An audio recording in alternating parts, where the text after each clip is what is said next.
Israel Update with Gadi and Mike Duran.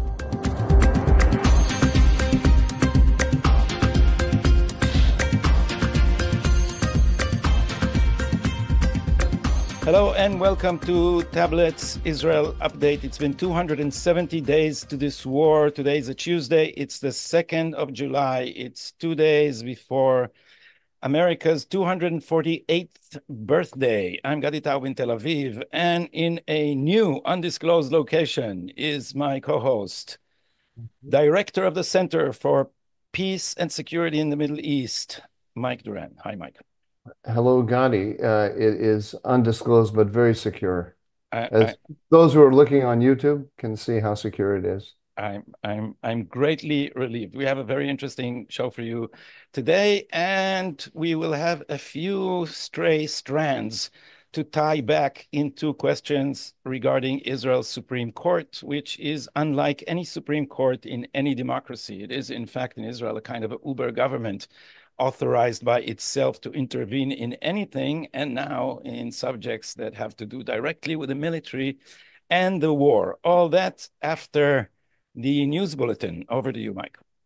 Uber government, you mean as in super government, not Uber, the car service. Not the car service. There was actually a word Uber before the car service, as in Deutschland über alles.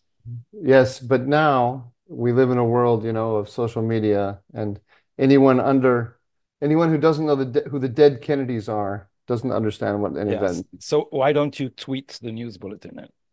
Okay, are you ready? Yes, Are you ready?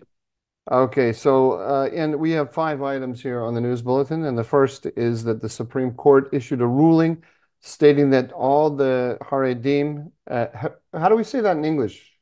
Haredim, ultra-Orthodox. No, but there's a way that people pronounce it in English. They say Haredi? Haredim, yeah, Haredim. The Haredim studying in the yeshivot must be drafted into the army. They will no longer be recipients of government subsidies. And this is causing panic, or one might say rage, inside the Haredi community, and it is threatening the status quo. The political, it's threatening the coalition, is what I mean to say. Second, the IDF began sending more troops and resources to Israel's northern border, and there's a very significant threat of war, of total war breaking out there. This comes with worldwide anticipation over whether there will be an all-out war. And on Sunday, the escalation intensified as Hezbollah initiated a kamikaze drone attack that injured some 18 soldiers, possibly more. 3, there's an internal conflict in Gaza brewing between the clans. This comes with no announcement yet from Israel about what Palestinian entity will be in charge of running Gaza after the war. Tzachi al-Negbi, this is the National Security Advisor of Israel, says that a plan will be released very shortly. 4, the director of the Ashifa Hospital, Mohammed Abu Salmiya, was released back into Gaza by the Shabak, that's the GSS, due to lack of space in Israeli prisons. Many in the government and beyond in Israel have criticized the decision of the Shabak to release him. They did so when under pressure from the Supreme Court, back to the Bagats, to the Supreme Court to provide more living space for prisoners in Israeli detention. Finally, incitement against Netanyahu has reached a fever pitch. Protesters have failed to draw large crowds, but they have made up for the lack of numbers with exuberance. They have attempts to breach barriers in Caesarea and elsewhere, and bonfires on the street. And Gadi, let's play here a clip. I've got a clip here of some of the sounds from the protests. They're really quite shocking.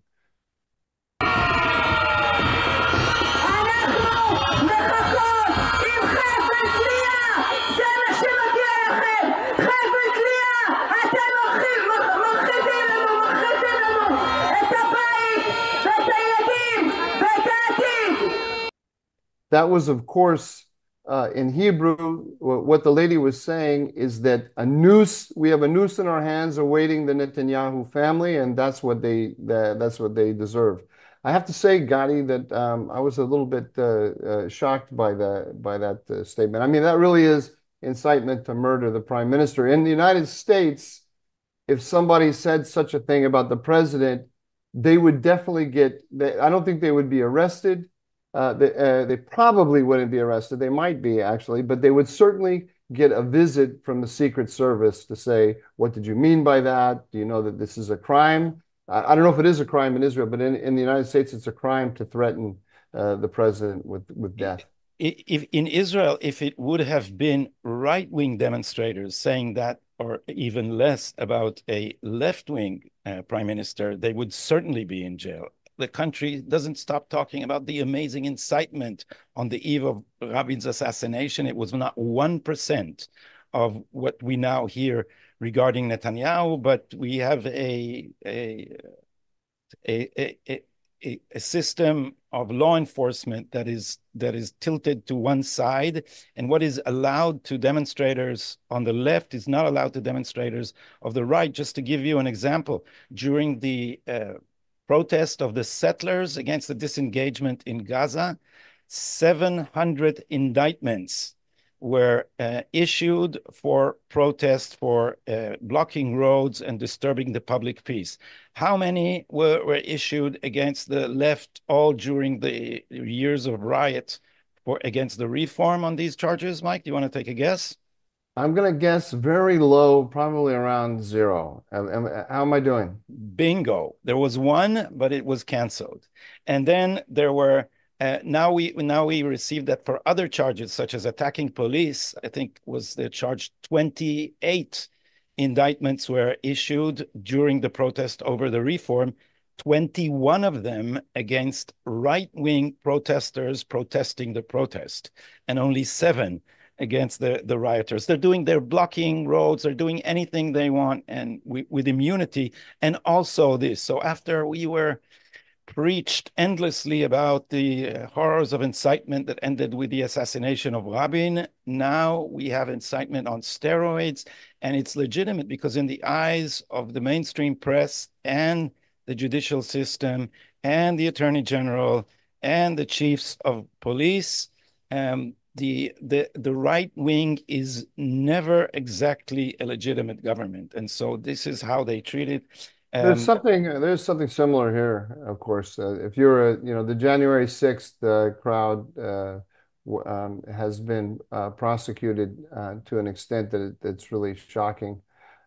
People who engaged in what was essentially nonviolent protests. It was illegal what they did, but nonviolent. They've been given long prison sentences. But Mike, everybody knows that the BLM riots were peaceful protests. So we had a couple of years of Black Lives Matter protests in which there was a lot of violence, including here not here, but I'm in an undisclosed location, but including in Washington D.C. Very, very little.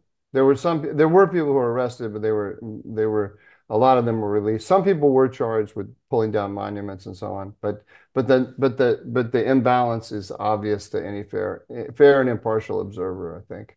So we should also note that you are in an undisclosed location, but not in Paris, where riots are poised to break up. I'm not in Paris. So it's also secure. So let's first discuss the crisis that is hardly intelligible to anything outside Israel, and this is the crisis of the Haredi draft, of the ultra-Orthodox draft. So just to lay out the general parameters of what the issue is and why had it turned into a crisis now.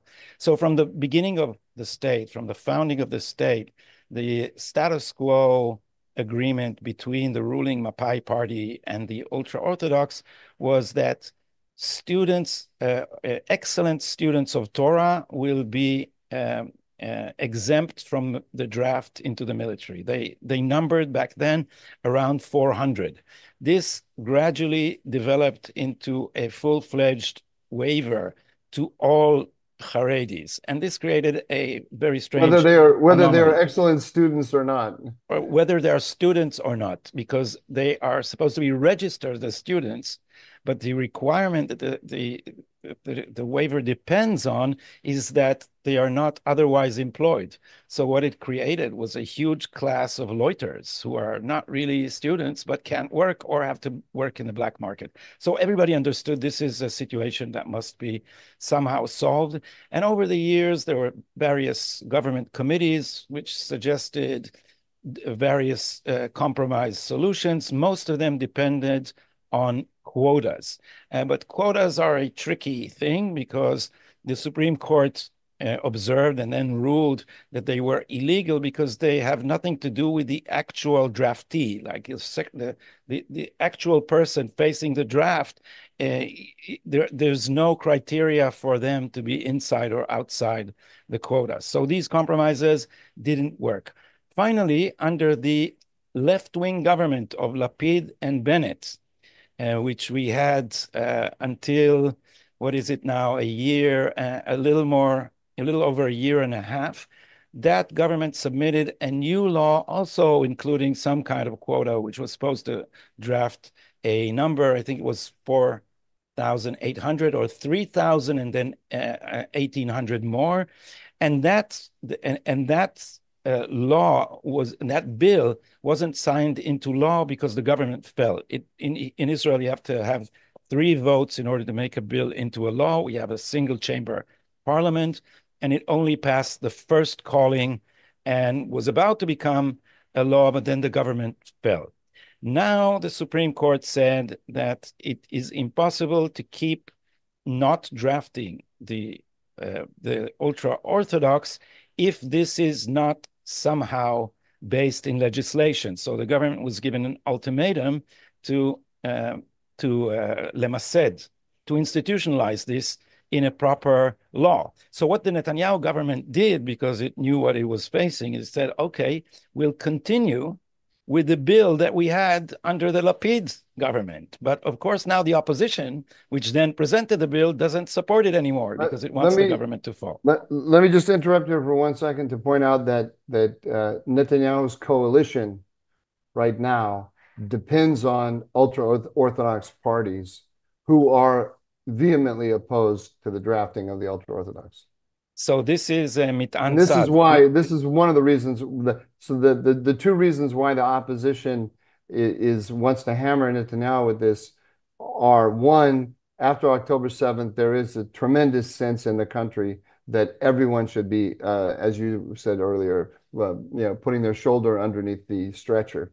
And the other reason is that this is damaging to Netanyahu politically at the moment.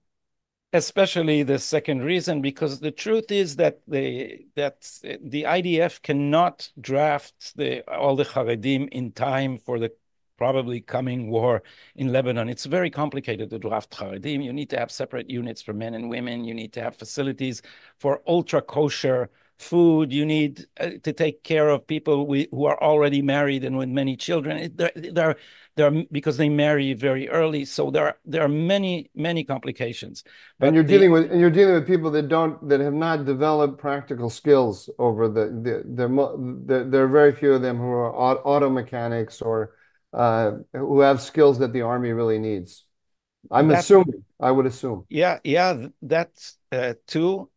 We may also note, interestingly, that the mood among the Haredim is slowly changing. They're becoming the rank and file, as opposed to the rabbis, are becoming closer and closer to Zionism, closer and closer to patriotism, and there are actually more and more people who are willing to get drafted. Interestingly, there were 4,000 volunteers, I think, last year from the Haredis to be drafted, and the army ruled out 75% of them for various reasons. So the army is not hungry for the ultra-Orthodox draftees at the moment. So this is, as you pointed out rightly, Mike, it's like a landmine for the Netanyahu government. Enter the Supreme Court. Since this legislation has failed to pass so far, because of the reason you mentioned, the opposition is against it, the Haredim have a problem with it,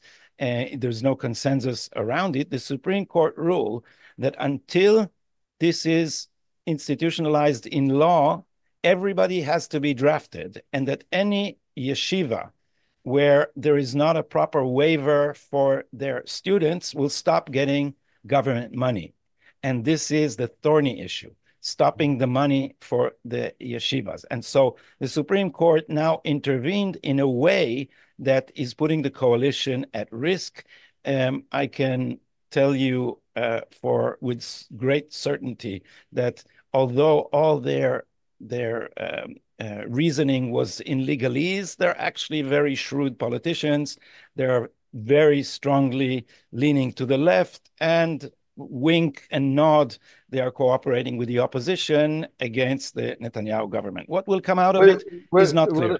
But that's the thing that that's so unclear here. And I'm going to make this as a statement because I'm looking at this from afar and I don't know. But I'm really asking you a question.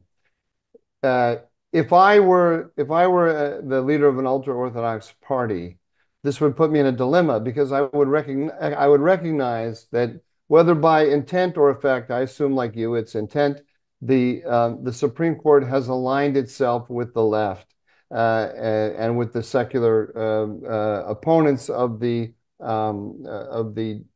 exemption to the ultra-Orthodox.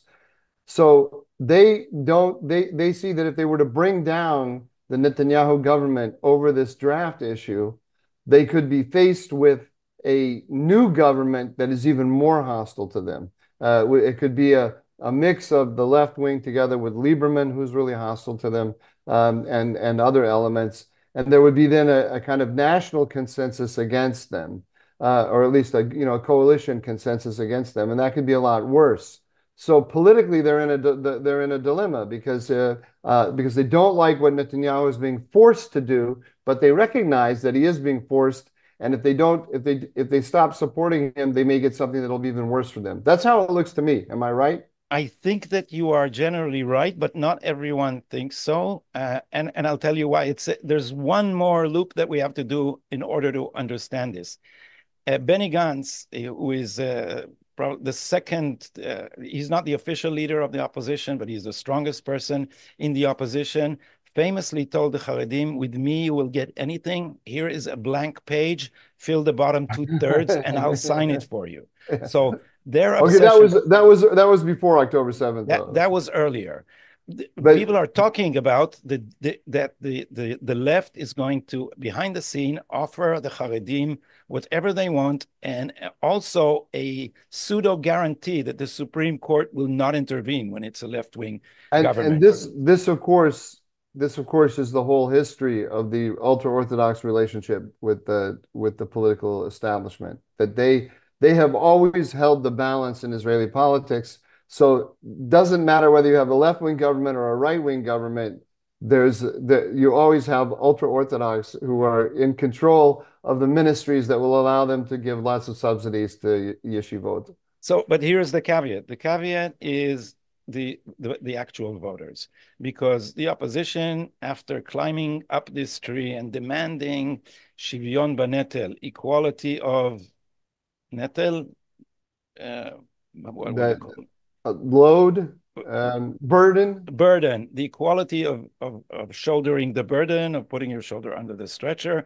After they climb that tree so high, it will be harder for them to give the Haredim anything they want. And secondly, while the old leadership of the Haredim is very much accustomed to being the wheel, deciding which side to support according to their sectorial interest, their voters are increasingly on the right and may be unforgiving to an attempt to sell their votes in exchange for a waiver to the left. So that's where we stand with the Haredim and the coalition. My guess, Mike, this is not going to topple the government. The person here is Aryeh Deri, the leader of the Sephardic Haredim, who is, how should I put it, mildly, incredibly flexible politically, and may be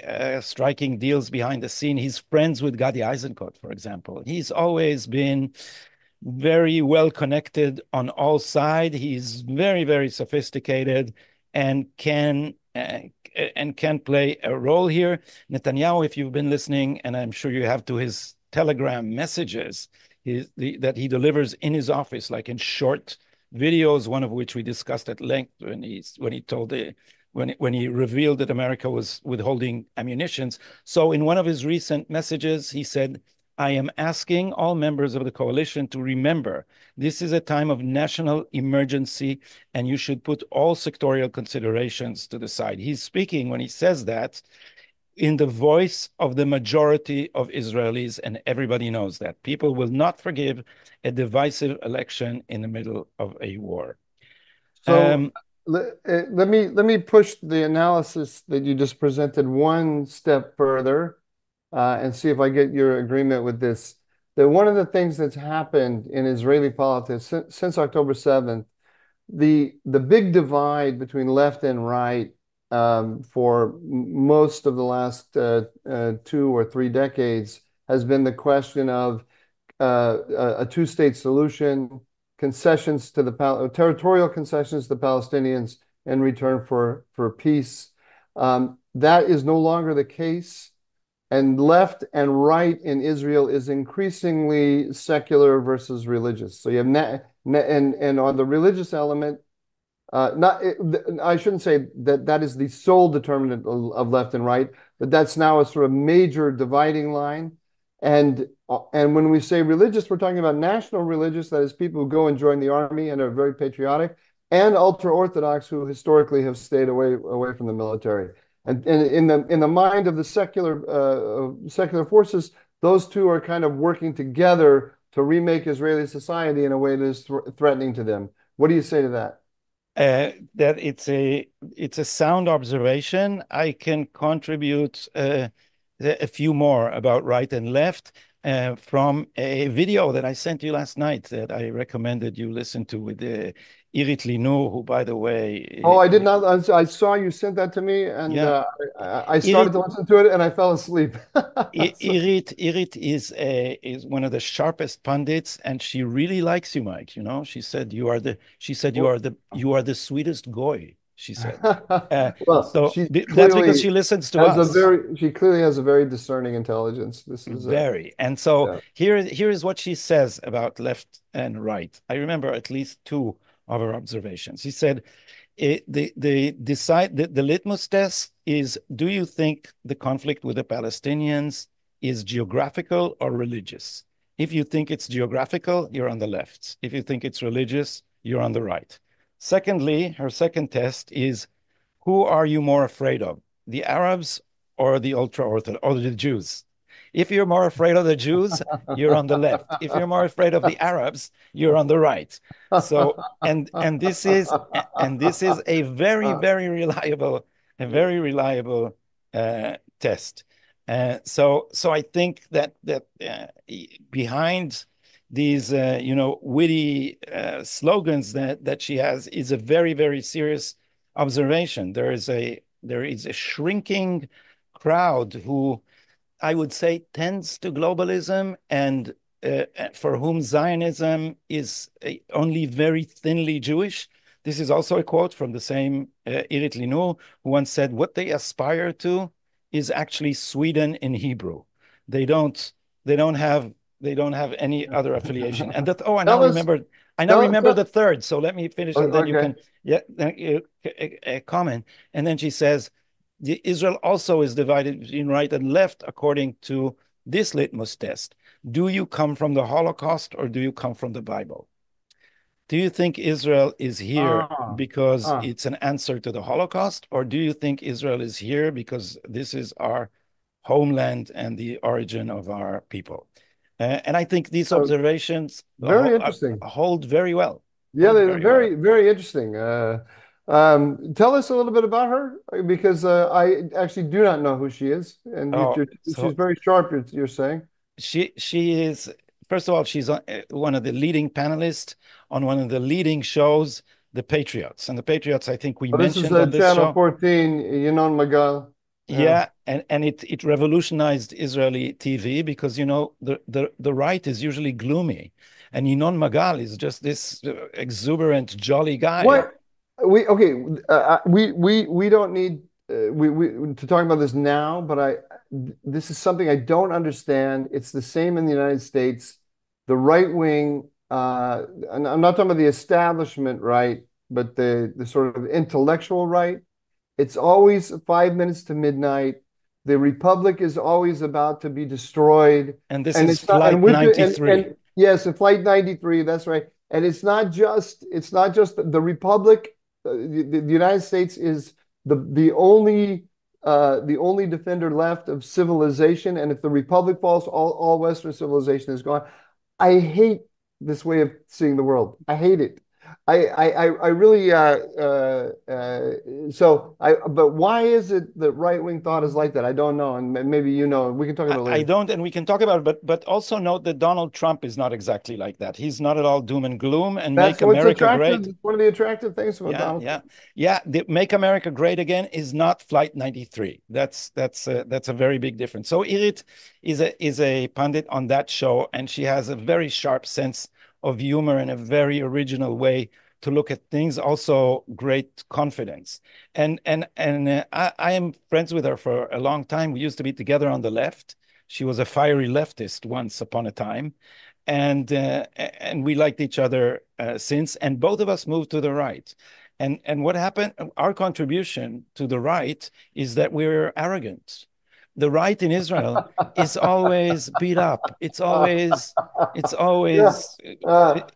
looks like it just got, you know, a rolled newspaper on its nose from the real owners of the house. That's the whole. If you're from the intellectual right, and I would include you, although you used to be an intellectual and now you're right wing, I would say you still have some intellectual tendencies. And the problem you have, because I see that in America. All of the commanding heights of the cultural apparatus, you know, they're all owned by the left. So if you are a right-wing intellectual, then you really are a guest in somebody else's house. I mean, you can never feel like you own the show because you don't. You just don't. And so, but we came from the proprietor's class, and although now we are ostracized as traitors and receive a lot of fire, it didn't manage to quell our sense of superiority. So this is a contribution that we keep making to the right. And Irit is, you know, a lot of people on the right call her fondly the Queen Mother, because she's royalty in many senses, and also she's a very modest person in person. She's just and has a wonderful. And so it's not. So you're being facetious, of course. You're saying intellectually confident, but pleasant as a human being. Yeah, very pleasant. She's my dear friend. I had her on my podcast. By the way, when I had her on my Hebrew podcast, I think she was second only to Netanyahu in terms of the amount of views she got, because I'll have to look that up. Yeah, please do. So this is and by saying that, I admit that I'm not in command of your entire oeuvre in Hebrew. That is a flaw to be corrected, Mike. I hope until our next episode. Right. So next we plan to talk about the meager references to Israel in the presidential debate that shook the earth in the United States. Oh, I think we should talk about the debate a little bit, just in general, because I think this was a landmark, an earthquake. It was. Yeah. I mean, there's politics in America before the debate and after, and it's going to have huge impact on the Middle East, or at least has the potential to. So we should just talk about that a little bit. Sure. And so let me report. First, Gadi, that something happened when there was this debate between Trump and Biden. Many Democrats discovered that Biden might be slipping mentally. that he is not the same man that he was, let's say, just 4 or 5 years ago, even 2 years ago. If you listen to his speeches when he first became president, and now you can hear that his voice is not the same voice, and his demeanor is not the same demeanor. But he And has a cold. He has a cold. well, yeah, it was exacerbated by the cold, of course, but no one noticed this until the debate. And now, all of a sudden, the next day, the entire op-ed page of the New York Times says he's got to step down. The left is in panic mode because they thought, the number of there are a bunch of clips going around on Twitter which are hilarious of senior pundits and also people from the political world testifying to the incredible sharpness of Joe Biden, and that the idea that he's slipping, this is of course just a right-wing conspiracy theory. It's a slur. It's he's just in complete command of everything when you're sitting opposite the table from him. And now a lot of those same people are now saying, no, he's got to go. He's got to go. So they have indicted themselves by this, which I find enormously. I just sit and I read the stuff that's coming out now, and I giggle. Can I read to you? Can I read to you something from the monumental piece by your much admired journalist Thomas Friedman, who wrote that Biden is a good man and he should go home. And then in the middle of this piece, let me read this to you. I had been ready to give Biden the benefit of the doubt up to now because during the times I engaged with him one-on-one, I found him up to the job. So he's still lying. He's still lying now. Well, he can't. I mean, this is the whole dilemma they have, is that if they admit what we can all see so clearly and have been able to see so clearly for a long time, if they admit that, then they admit that they were lying before or duped. But I don't believe they were duped. They knew they're trying to maintain the power for the. So for the maybe what I hoped would happen in 2020 would happen now, when the Hunter Biden laptop was revealed by Rudy Giuliani back then. We thought Joe Biden is done. And then, to the amazement of everyone, the whole media class headed by Twitter and Facebook suppressed this story. And then I think it was Antony Blinken who arranged for 51 experts in intelligence to say that it is probably a Russian plant, and the story was suppressed. The story was just suppressed. Successfully suppressed. Successfully. And we thought after the election, people will realize that a story was suppressed. And this was the big story. I wrote this in Haaretz, and there were shouts to close my column, which they eventually did, but not back then, because I was spreading fake news, Mike, fake news about the laptop. Yeah, right. No, look, they succeeded in that though. I was, let me tell you something, some anecdotal evidence, and then something I learned from a guy who actually studies this for a living. I had dinner by chance one time with a couple from San Francisco. This is about a year and a half ago. They were she was worked in high tech, and he worked in real estate. They were very well to do. They had come to Washington, D.C. to manage some assets that they have in the region, and they were well informed generally. I mean, they weren't news junkies, but they followed the news. And they were intelligent people. And what happened? You have this conversation, I'm sure, about once a week. They said to me, it came out during the dinner that I had voted for Donald Trump and was not embarrassed by that, and that I have right-wing views and so on. And they said, yeah, help us understand. I mean, you seem like a normal human being, and yet you have these ridiculous views. How can someone who behaves the way you do and talks the way you do actually believe the things you say you believe? And so we can support such a horrible man. And so we started talking about it, and I talked about the morals and the norms of the political class, and I brought up Hunter Biden's laptop.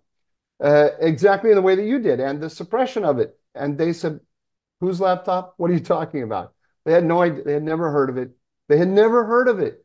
And I thought they were joking at first, but then they hadn't. But then I talked to Henry Olsen, who's a columnist for the Washington Post, and he is a bona fide political analyst, who does a lot of, who lives according to the polling and so on. And he said, people don't, this is a non-issue. He said, Republicans like you who want to hammer away on this and think that you're going to get somewhere with the voters on that are wrong, because the voters have never heard of it. They don't know about it. They don't care about it. Only the committed right-wing voters know about this. It is no, but it's true. It's the way it works. And the people that, in order to win an election, you have to sway votes among the undecided, who are not hanging on the news and are not necessarily watching Fox News, and so you have to address what they know and what they don't know. So it actually, this whole suppression stuff, I mean, people like you and I see it, and we see that the 50 intelligence officials and so on came out and called it Russian disinformation. And that looks to us to be, like you said, the big scandal, and shouldn't everyone be outraged about it? We can think that, but the fact of the matter is they're not going to be outraged. So now this is not something they can suppress, because the debate Biden, now left them. Biden cannot be so. Biden's dementia, let's call it what it is. Or, I think he's suffering from what they call in medical terms TMB. He's got TMB, which is too many birthdays, right? And we've all, my mother passed away in August. She was in her 90s. My wife's stepfather passed away 2 years ago. Her father a couple of years before that. All of them, they get to this stage in life, the stage that Biden is at, and there are good hours and there are bad hours. And there are a lot of parts of the day when the lights are on, but nobody's home.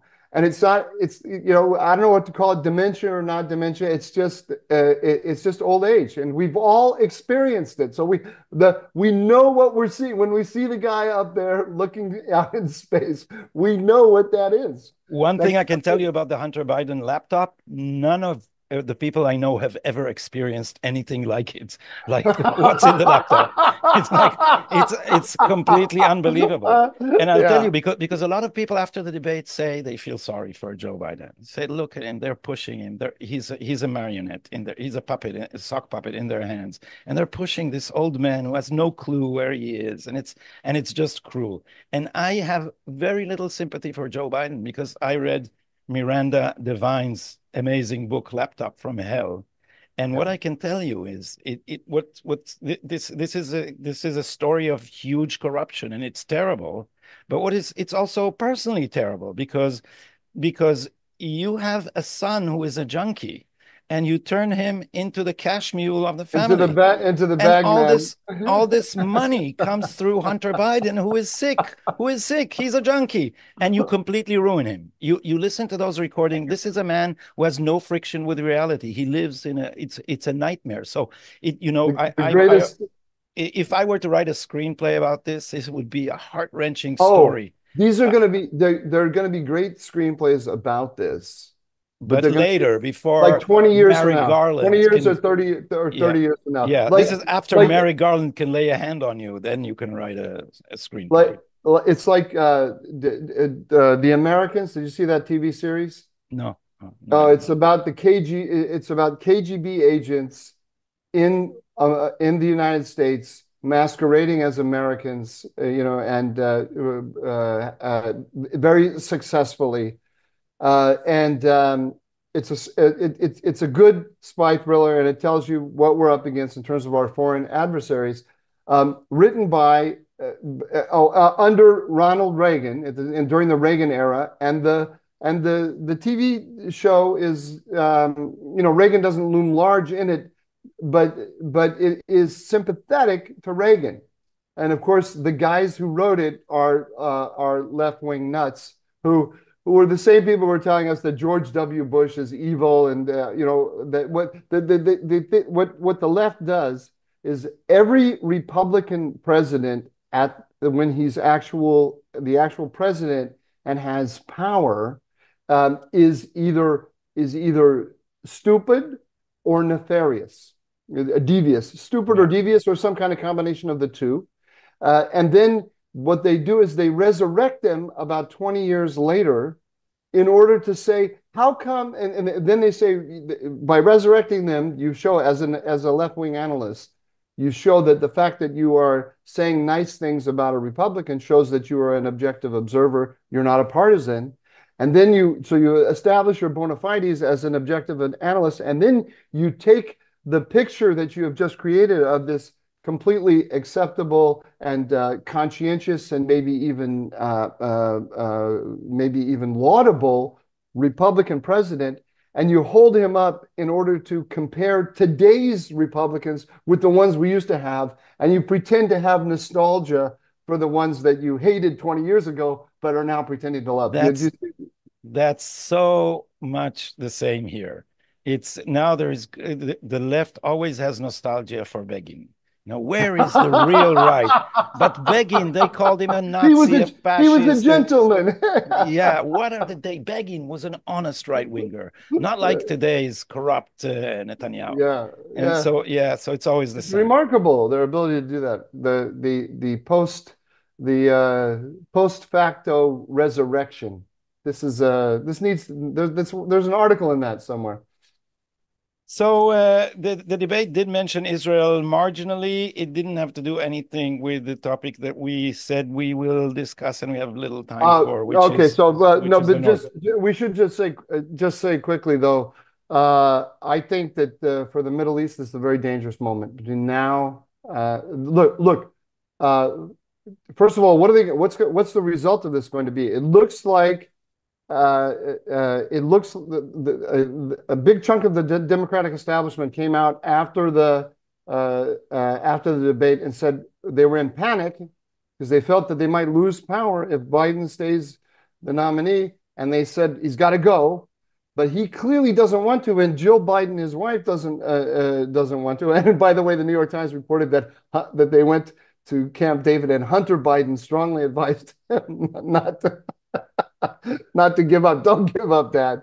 So because Hunter Biden knows that the whole enterprise that he's part of could be investigated if he gave up power. But it looks like the family isn't ready to give it up, and it's not. If you start looking into we won't need to go into it here, but into the formal process of removing him if he doesn't want to go.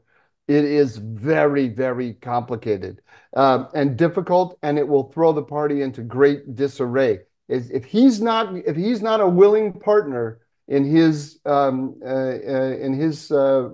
or in stepping down, if he doesn't step down, then it becomes very, very chaotic, and they want to avoid that. He's trying to hunker down. Can't they threaten him with the laptop? Just that. Can't they say, look, you better go quietly or else we'll just open the gates of law enforcement on you, and we have all this evidence that your family has been taking money from the Chinese Communist Party, from the Ukraine corrupt Burisma company, from the South America. We can nail everyone in your family, especially Hunter and Jim, on a number of things. So be careful. I don't think after having covered all this up for however many years, to suddenly prosecute a case like that is not going to be an easy thing. They're going to be indicting themselves in a lot of ways if they do, and they're not going to get the trial done by November. So if you're, no, but it's a threat. They don't have to do it. They I'm sure that they. Well, first of all, who's the they? They is Obama. I do believe Who's that. they? I do believe that Barack Obama is the most powerful guy in America, but I don't believe that he can just push a button and make things like this happen. I think it's more complex than that. So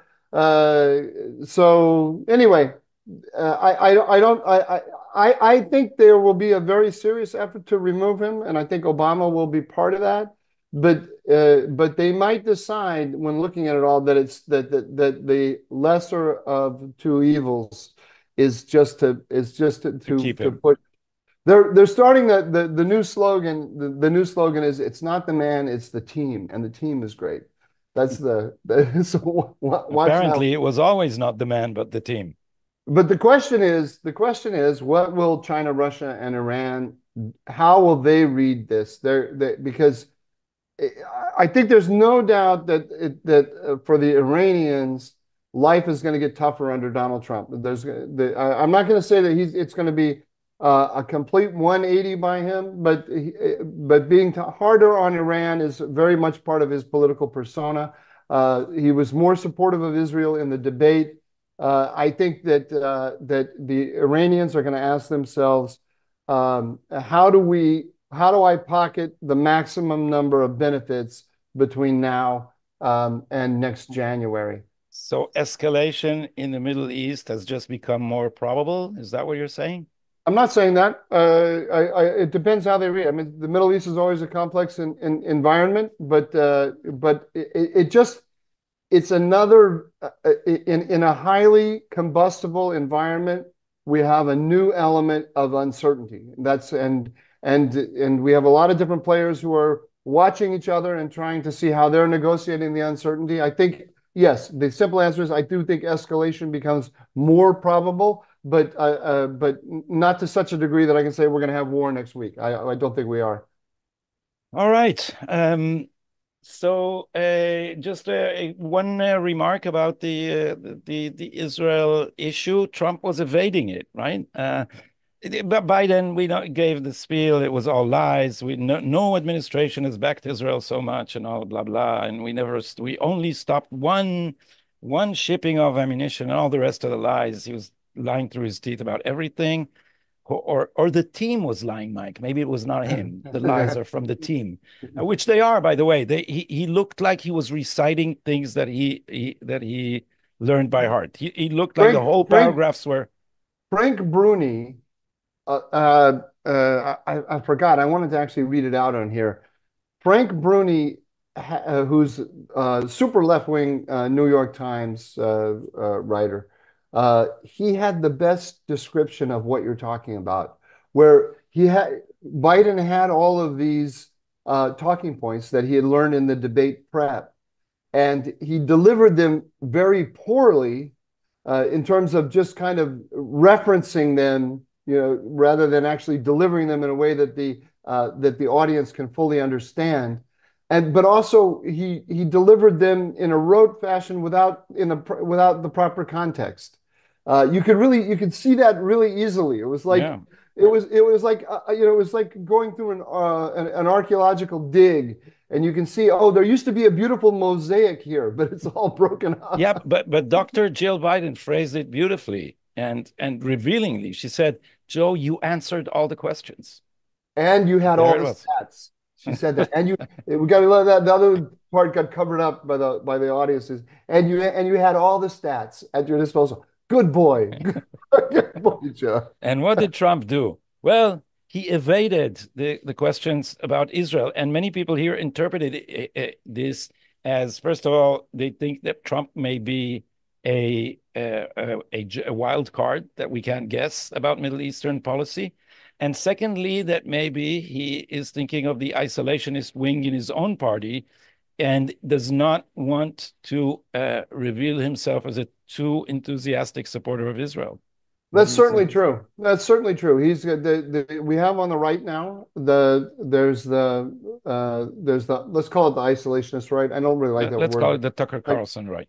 There's the Tucker Carlson right, and then there's the traditional right, and Trump is straddling the two. But he did say, if you listen closely, he said, "You're withholding ammunition for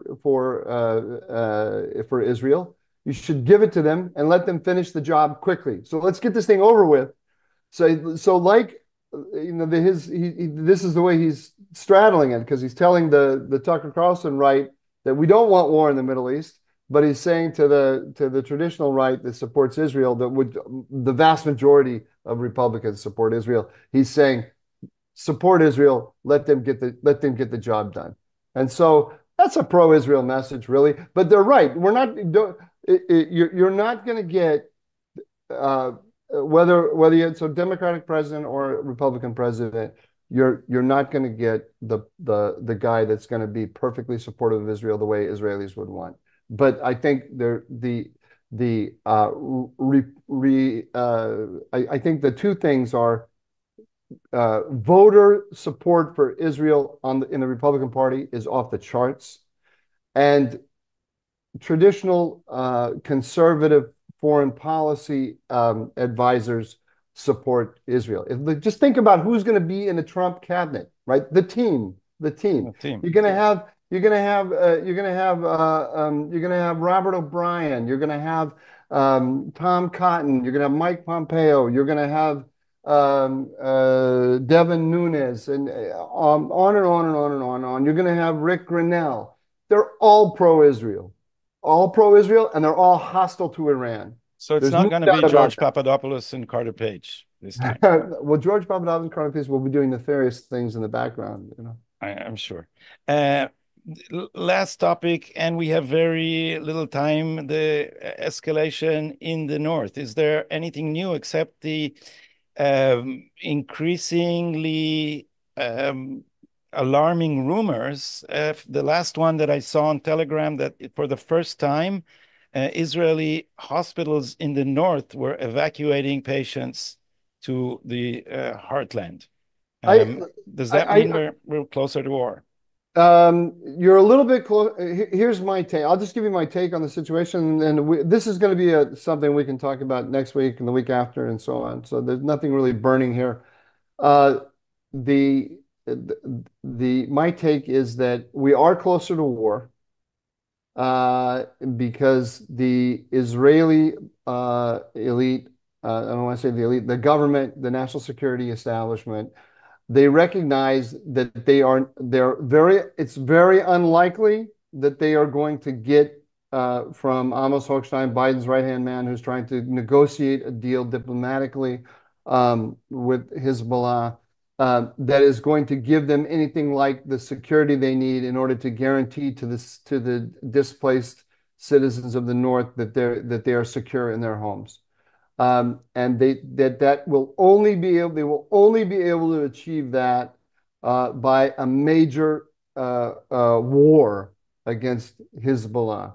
But they also know that war against Hezbollah will entail much greater damage to Israel than anything they have ever experienced on the home front, because Hezbollah has at least 150,000 rockets and missiles, and 10 or 20,000 or more of those are precision guided weapons. They can overwhelm Iron Dome. They will hit critical national infrastructure, including civilian infrastructure. Israel can win this war, but it will be very, very damaging. And there's this uncertainty about where the United States will be in that war, and there's this uncertainty about what Iran will do. And so this war with Hezbollah could easily be a war with Iran. We've already saw on April 12th what that was like when Iran hit Israel. 13th. On April 13th, when it hit Israel with this barrage of ballistic missiles, and Israel was dependent on the United States to meet that, to defend against that barrage. So they look at the totality of this thing, and they don't want to do it. The Israelis don't want war. Hezbollah doesn't want to see the war that Israel would need in order to secure its north. So we're in a kind of what they used to call a Mexican standoff in the movies, where both sides are pointing a gun, and it can be very damaging to both. My guess is that what's going to happen is that we're going to get, sooner or later, we're going to get a ceasefire in Gaza, because we're moving now.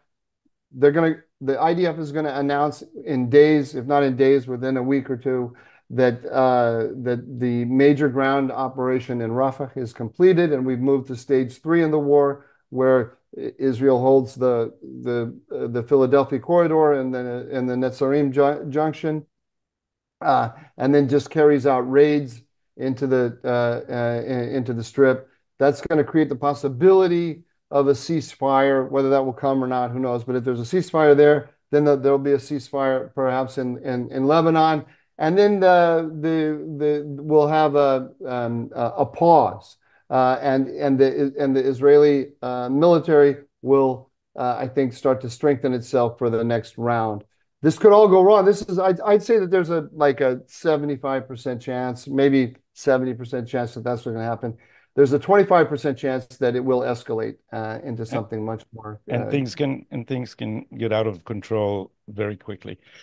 Mike, the dumbest take on the news. We are there. Maybe before we go there, I should mention that we now have a YouTube channel. If you're not already watching us on YouTube, you can. And if you do subscribe, there was an exponential rise in our viewership. I noticed. I didn't understand why. All of a sudden, we had so many more people following us on YouTube or watching us on YouTube. Not that we still need followers. We only have 726 or something. Yeah, as opposed to 22,000 on Rumble. Yeah, but a so lot of people are watching. And next week, I'll give you the stats on the Hebrew version of this, by which I mean I have someone fitting this show with subtitles, and we are amazingly popular in Israel, Mike. People in Israel want to be updated about their own country, and they turn to you and I. Can you imagine that? How do you broadcast it in Hebrew with the subtitles? You put it on Somer Shah?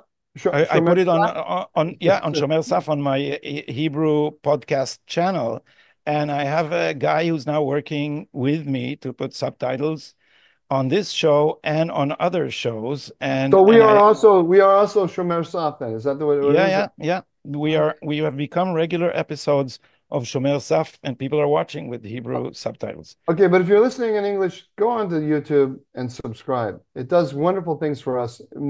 First and foremost of which is it makes us feel good about ourselves. Yes, exactly. So the dumbest take on the news. Has anything dumb happened in the last week, Mike? It was a cornucopia of dumbness, but the one that I really just grabbed hold of is this whole issue that it's the team of Gatty. It's not just the guy. And so when after the New York, all the columnists in the New York Times came out, including Tom Friedman, saying Biden has to step down, there was a rally around Biden effect. And one of the guys who jumped to the forefront to testify to the mental acuity of the president was Brett McGurk. Brett McGurk is responsible for the Middle East in the White House, and that's your old job. My old job, but he's much more influential than I ever was because he has no chief executive officer. He does whatever he wants. And, so and he wants to preserve that. He wants to keep it. He's the king of the Middle East. It's amazing. And so he, in talking to Axios, he said that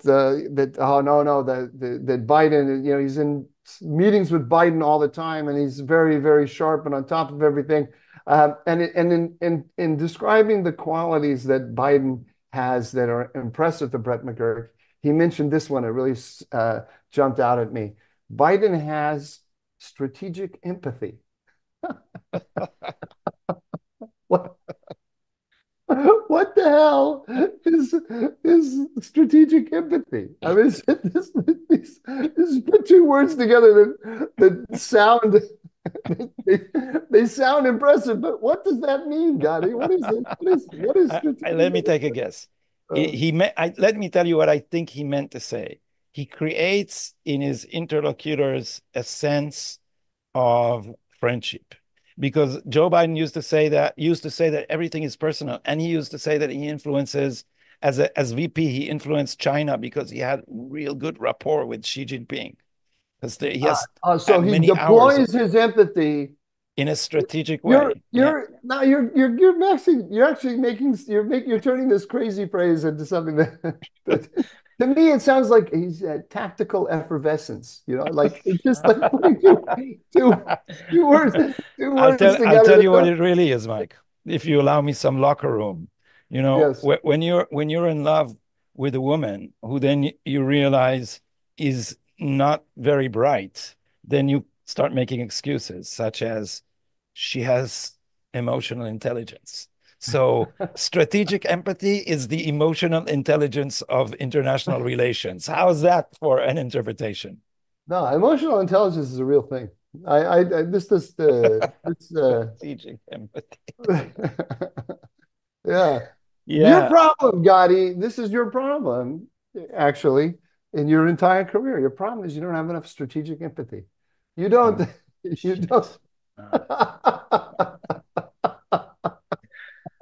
wow. Yeah. Well, Yeah. I'm not going to match that. Mine is much less funny. It's Almazak, who's a comedian in Israel, an actress, a very talented one who spoke in one of the anti-Bibi rallies. And and she said, when I said to my family I was going to give a speech here, and family and friends, they said, aren't you afraid? And I told them, well, I'm not willing to have my two daughters grow in a place where people are afraid to talk. And so I am here.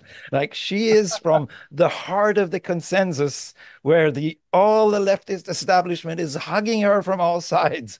And she's pretending to be afraid to speak in a rally where, everybody was cheering this phrase, which tells you everything, right? If everybody's clapping, then you don't need to be afraid, apparently. She's the actress from Eretz Nehederet who plays Sarah Sarah Netanyahu. Netanyahu, yeah, So, in I a mean, mocking. she's mocking the prime minister weekly, right? Yeah, exactly. And that program is considered not just left wing, but also tinged with racism. They keep portraying Mizrahi Jews, Sephardic Jews, as monkeys. It's disgusting in many ways. But this is the establishment, and What she did. I know this phenomenon well because I spent some time in academia, and I call academics feral sheep.